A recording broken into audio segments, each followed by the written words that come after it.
Okay, so it's springtime and a lot of people are buying tools, so I thought I would do a quick 1-year review on a couple of the Cobalt tools I bought last year. So early last year, I think in February, I bought this Cobalt 40-volt max chainsaw, which has been a great saw. I haven't had any problem with the saw. I have had a little problem with the battery, but I use the saw just about every week, either at home or here at the farm. I cut a lot of stuff like this heavy wood, which is about 8 to 10 inch branches that fell out of this huge tree, which I'll show you in a minute. Anyhow, the saw has done a great job.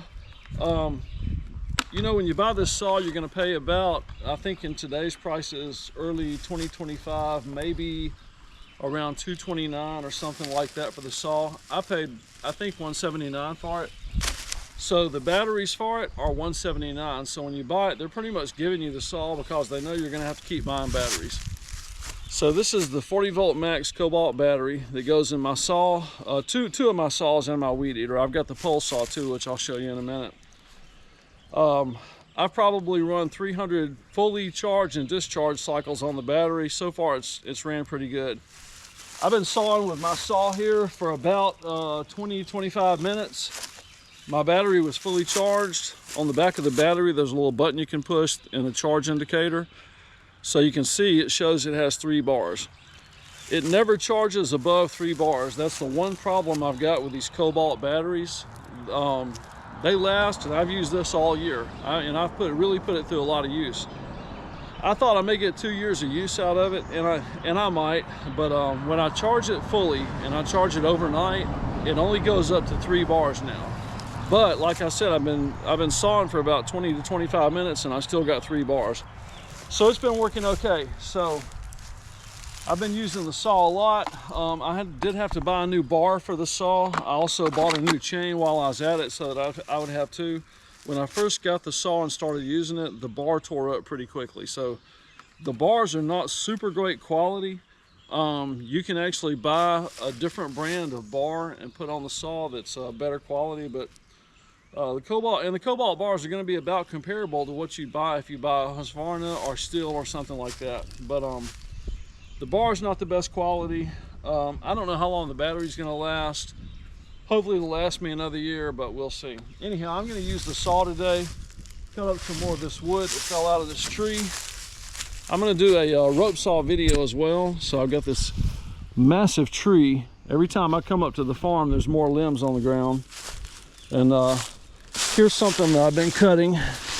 You can see my hands on the bottom of that, or I mean across it. So that's about 8 inches, I'm guessing, something like that, 7-8 inches. Hopefully the battery will last while I cut up the rest of this. By the way, that's what they call a widow maker. In fact, this entire tree is what they call a widow maker because limbs fall out. You see how ivy's growing up the tree? That will choke out the tree over time and these limbs fall. So when you're working on something like this, you got to be careful and watch the limbs above you. So I'm going to have to actually tie a rope to the end of that limb and try and pull it that way to make it break off up there on both those. You don't want to get close to it because when it falls, you don't know which way it's going to fall. It could go that way or this way. So you got to tie a rope to the other end and just get a long way away from it and pull it. But anyhow, I'll show you that in a minute. But so far the Cobalt saw has been great. I haven't had any problems with it. It's really strong. I've cut through 12-inch oak with no problem. So let me cut some of this up and then I'll show you the weed eater and the pole saw.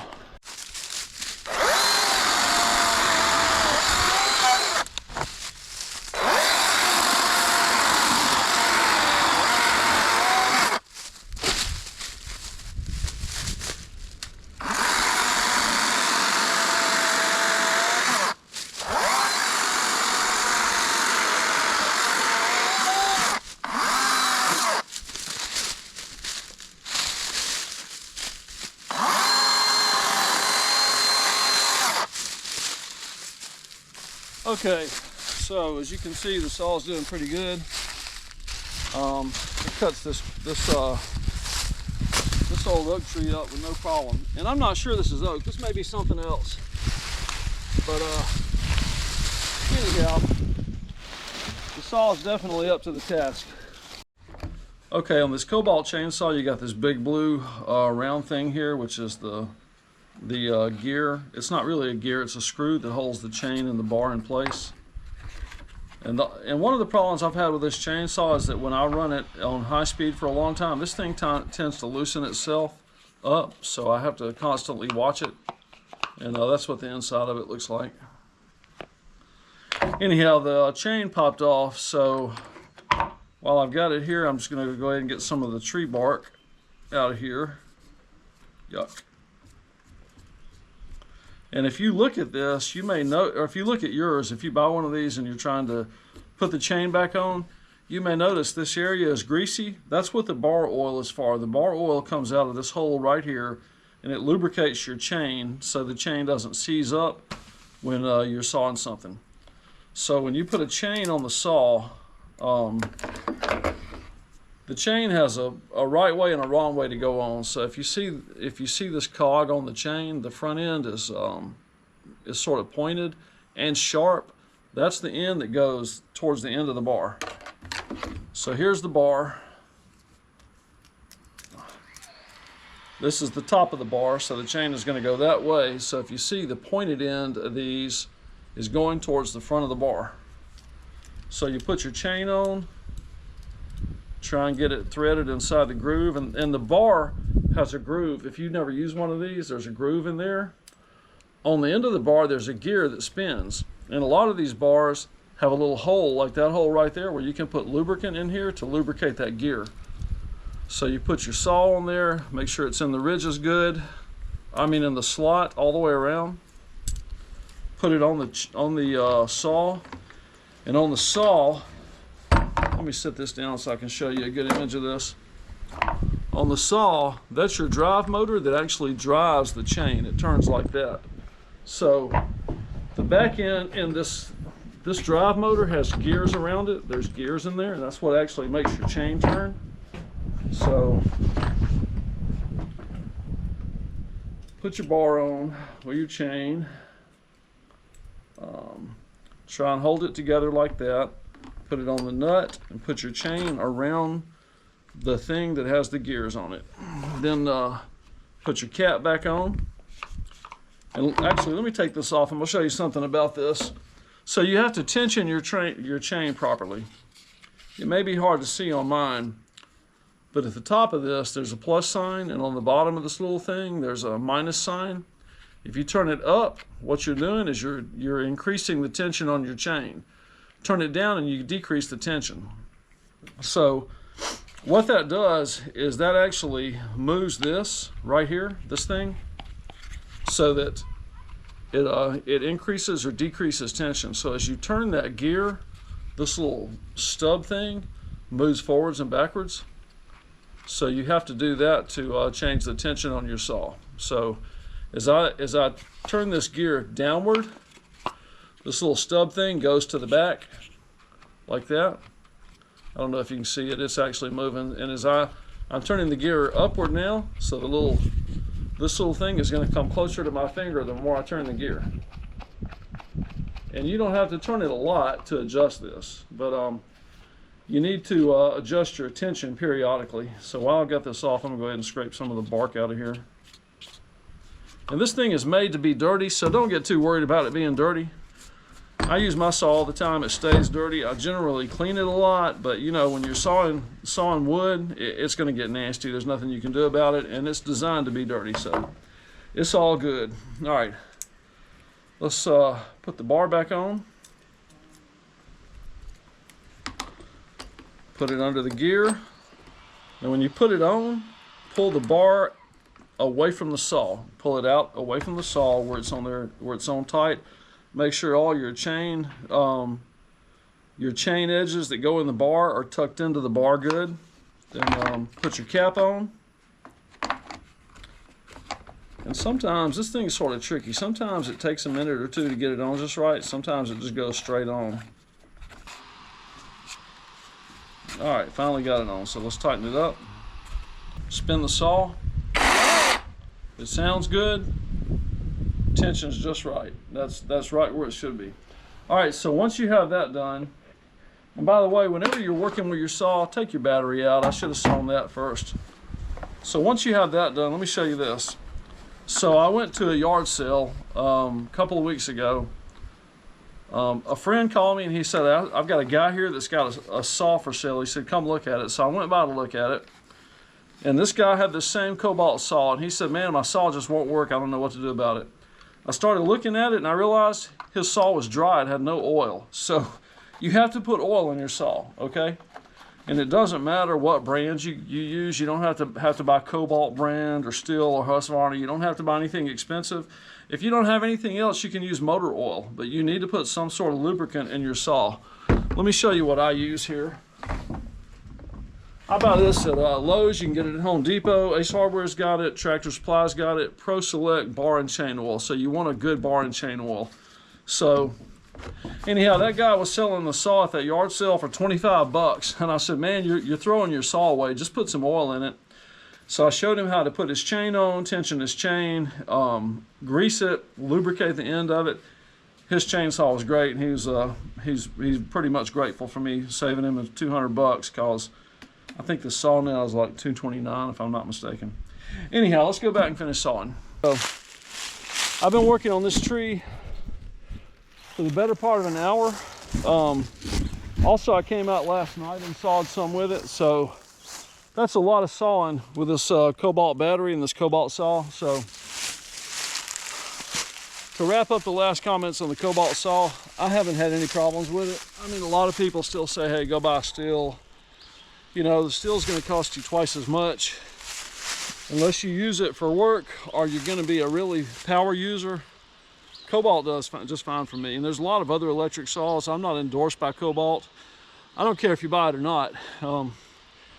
I was looking for just sort of a saw that I could use at the farm on the weekends. I end up using this around the neighborhood, at the house, and other places, and it does fine for me. All right, so let's charge the battery up, sharpen the saw, and take a break. Okay, so here's the 1-year review on the Cobalt Weed Eater, the 40 volt max. So I've had this for about a year. I think I bought it in either March or February of 2024. And this has the 2 amp hour battery, and that battery, I've run it probably for a few hundred full charge and recharge cycles, and it seems to be holding its charge good. I don't have any problems with this Weed Eater. I think I paid $179 or $159 for the Weed Eater. The replacement battery is $179. Actually, this one's $159. That's the 2 amp hour. The 4 amp hour is $179. So if you're going to buy one, buy the 4 amp hour. But you know, they're pretty much giving you the tool as long as you buy the battery. But a lot of people online have said, hey, why are you buying that cheap Weed Eater? It won't do very good. It's done a great job for me. I don't have any problems.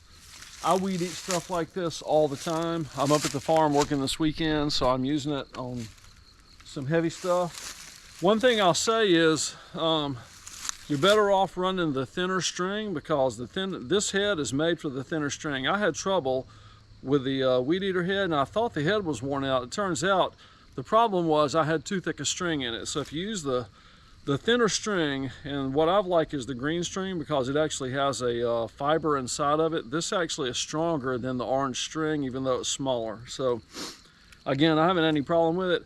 I know a lot of people are looking for replacement heads and you cannot find them. Lowe's doesn't have them. In fact, I don't think Lowe's has any batteries now.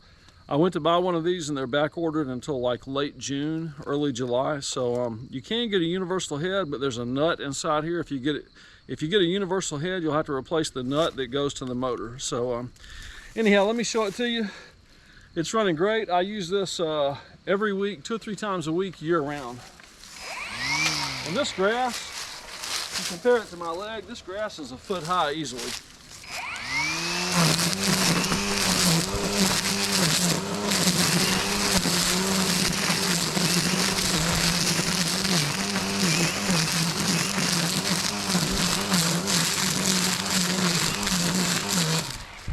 This again about the thinner string. The thinner string cuts through the thicker grass better than the orange string. I've learned that I use a lot more of the orange string than I do the green string.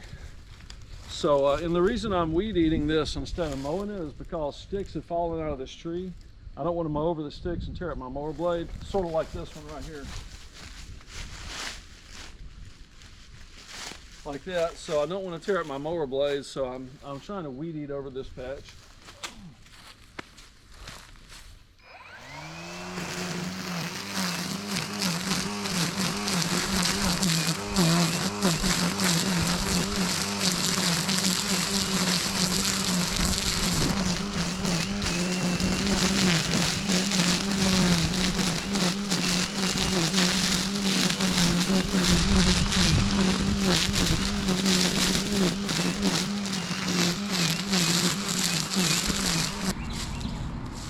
Alright, so as you can see, the weed eater does great. I haven't had any problems with it. Let's see, I've been weed eating now for about 30 or 40 minutes, so it's about dead. So probably about, I'm gonna guess 30 to 40 minutes run time is all you're gonna get out of this.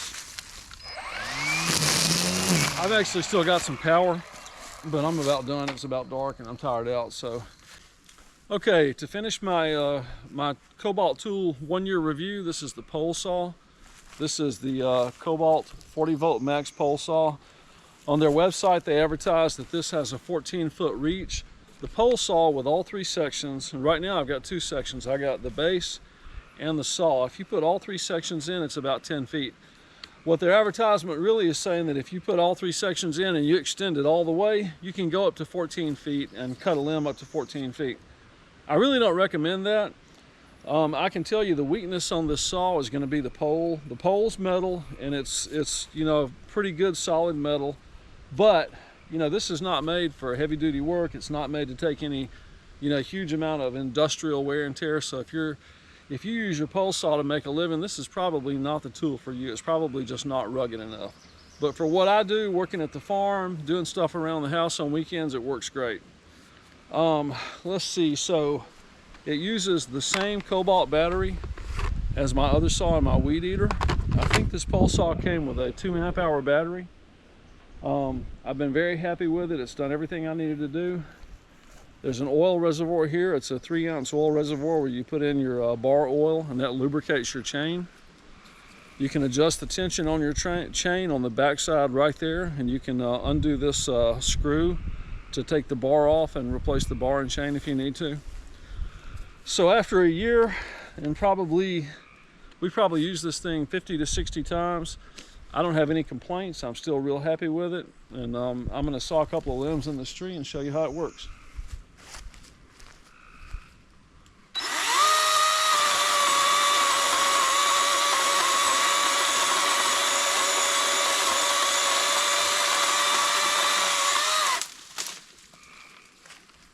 Now you may have noticed when I'm cutting that limb, I'm not pushing down on the saw. I'm just holding the saw in place and letting the saw do the work. You don't want to push down on it. If you push too hard, you will break this joint right here. So this is a screw-on section. You can unscrew this and take it apart. So anyhow, just keep in mind if you're using this, this is not something where you want to hold it and bear down on the limb. You just hold it on the limb and let the saw do the work. So here's another limb right here I need to cut.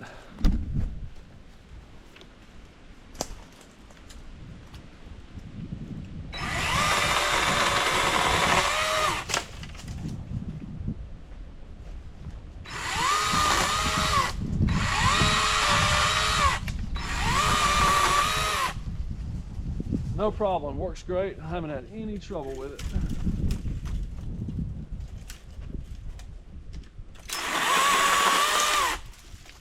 So if you need to cut something high up, this saw is a great tool to have. Anyhow, that's about it. I just wanted to do a 1-year review on my Cobalt tools. A lot of people have asked me a lot of questions through the YouTube videos. I've got a video on each separate tool that I've covered here, and I'll link those in the description so you can go look at those videos. The main thing I would say about all the Cobalt tools is their weak point is not going to be the tool, it's going to be the battery, because these batteries don't last forever. The 4 amp-hour battery is $179. So with all these, you're pretty much getting the tool for free because they know you're going to have to buy new batteries for it. And by the way, what I would stay away from the batteries that you buy on eBay. There's a lot of the batteries that look like they're Cobalt batteries on eBay, but they're really not the same thing. They're certainly not as good a quality. So, you might want to do your research before you go buy batteries. I'll try and actually do some research on this before I publish the video, and maybe put a couple of battery recommendations in the comments of the video or in the description. All right, thanks for watching. Yeah, one more thing I just thought about on this Cobalt saw. So one of the things I like about this is sometimes I have to cut a limb that's over in the middle of some vines or in deep grass, and I don't want to wade in there. I don't want to get out in the grass, especially around poison ivy, because I'm allergic to poison ivy. With this saw, I can reach over a fence, or I can reach out and cut that without having to go in the tall grass. So that's another reason I really like this saw. So anyhow, that's it now for real. Thanks for watching.